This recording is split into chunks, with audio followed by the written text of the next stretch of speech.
Oh hi guys, meron tayong video para sa project namin ni Daddy Rick na ginawa namin sa basement, sa partition between the room and sa studio type.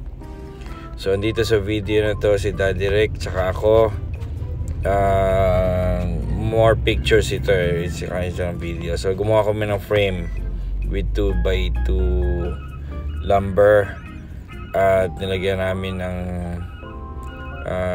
horizontal and vertical partitions tsaka sa side, bottom, left, so sa ceiling, sa taas and sa right side.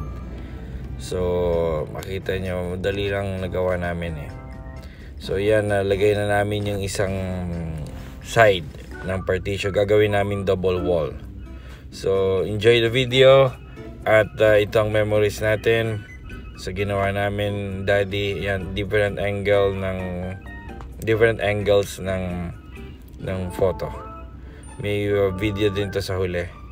Sige, panoorin nyo lang. Video na. Ayan. Yan, natapos na namin yung Daddy yung project. Wala sisyo. Lalayo ko. Sisyo. 3 oras. Lalayo ko. Yan. Meron ng separation. May wall na. May wall. Yan na. Papasok dyan. Ayan. May wall.